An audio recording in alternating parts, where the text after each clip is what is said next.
I'm Laura Brandenburg from Bridging the Gap, and we provide online training and certification programs for business analysts who are looking to start and succeed in their business analyst career.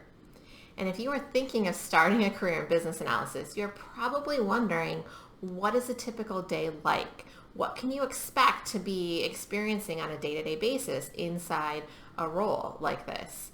And while there is no typical day for a business analyst, and that's one of the things most of us really like about the role, is there's a lot of variety in the work, there are some definite patterns in different types of days and different expectations of what you can experience on a day-to-day basis. I actually share a sample workday in my book, How to Start a Business Analyst Career. It is available on Amazon. And if you are thinking of starting a business analyst career, this is a great way to learn more about the profession and plan out your entire career transition. But for now, let's talk about the typical types of activities that business analysts do. So one of the most common activities that we do is requirements meetings. So this would be with both business stakeholders to discover and validate the requirements, and with technical stakeholders to validate that the requirements are feasible and implementable, to discuss issues, and to understand how the technology can support what the business wants and what problem is actually trying to be solved. So you will find yourself in a variety of different meetings depending on the phase of the project, often on a daily basis as a BA. You will also spend time independently working on your documentation and your visual models. So things like scope statements, business process models, functional requirements documents, data models, glossaries, use cases, wireframes, whatever the methodology is in your specific organization, along with the tools that you bring, the best practices you bring to business analysis, you're going to spend time independently at your desk working through, thinking through the requirements, compiling the information that you've gathered in your various meetings and putting it into a structured format that then you can review and validate again in a meeting with a stakeholder.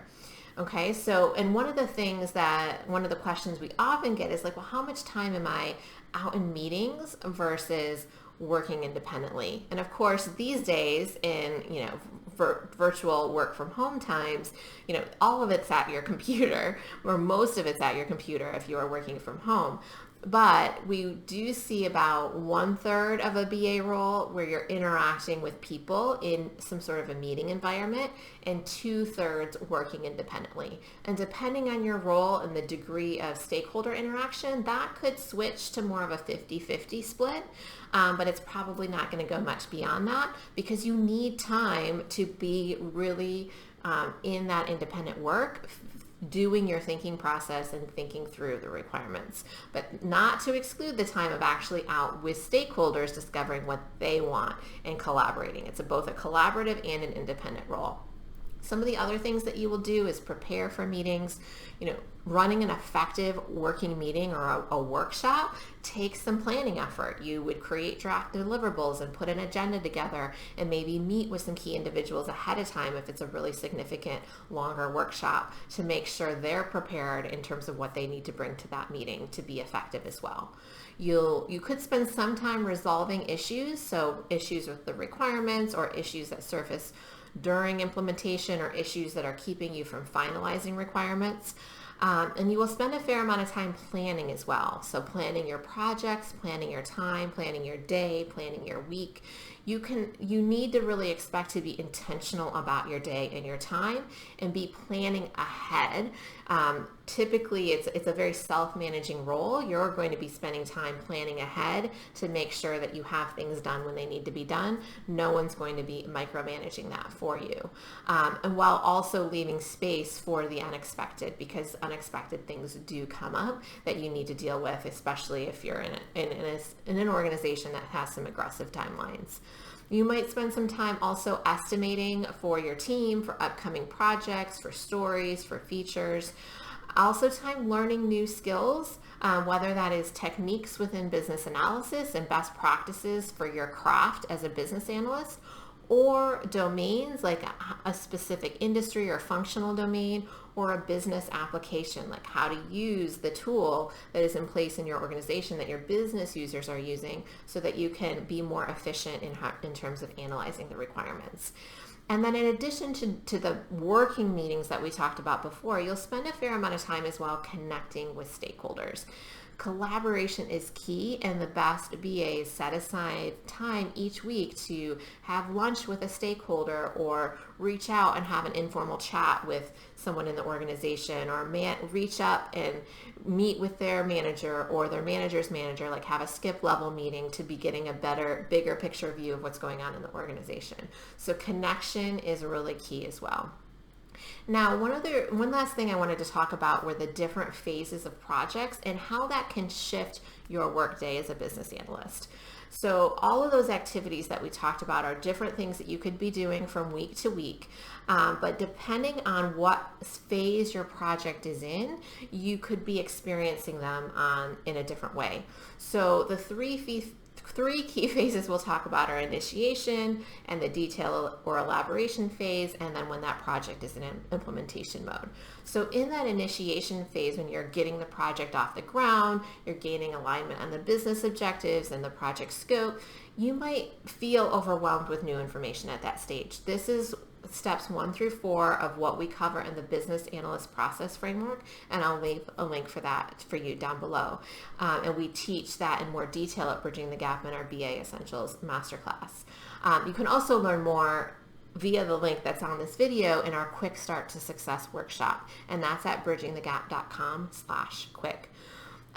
But steps 1 through 4 are getting oriented, discovering the business objectives, defining the scope, and doing the plan. And that's the initiation. And it can feel really overwhelming and like you're trying to get a lot of people on the same page who are maybe a little bit all over the place and have their own agendas, right? And you're consuming this information, you're drawing it in, and you're taking a very ambiguous set of information and trying to create clarity and action out of it, like a go forward concept for how we'll move forward, and like a touchstone, some clarity around that. And then once you get into the more detailed or elaboration phase, which is step 5 in our business analysis process framework, you're going to be in more of a predictable pace. Usually you'll still be doing discovery, but at a more detailed level. Then you'll do your analysis, and then you'll go back and validate that work with your stakeholders, and you'll be iteratively figuring things out, iteratively getting into more and more the detail that you need to ensure that the software development team has what they need to design and implement the solution. And so there can still be issues that come up or things that create overwhelm, but it's a lot more predictable, and it's a lot more contained in terms of the information that you're discovering at that phase.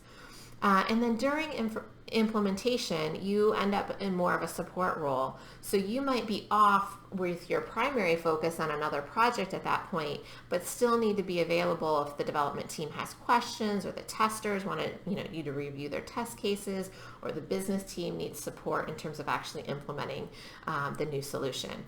And you also can be just managing changes and issues that tend to surface during implementation. So by no means is your work done at that point.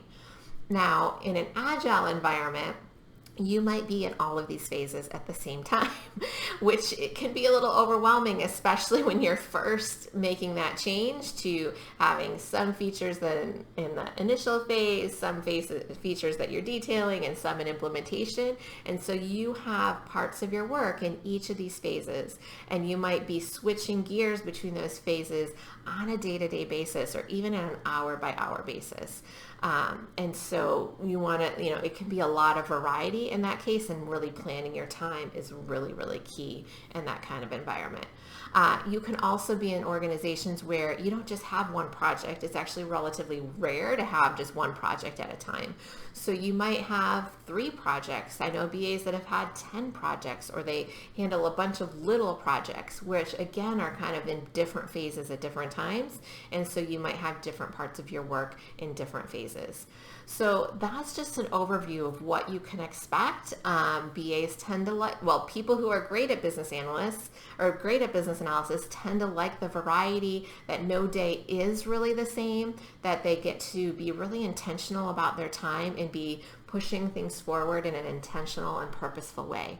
And if business analysis is a career that you really want to pursue, the absolute best next thing to do is to join my absolutely free Quick Start to Success workshop. The link to that is below. And in that workshop, you will learn more about the business analyst career path, as well as details about the business analysis process framework that will give you the structure that you need to really manage your day appropriately and manage your projects appropriately. So again, if business analysis is right for you, we are here to help you at Bridging the Gap. We provide online training and certification to business analysts who are looking to start and succeed in their business analyst careers. And for now, just remember that we build our profession one business analyst at a time, and success starts with you. Thanks for being here.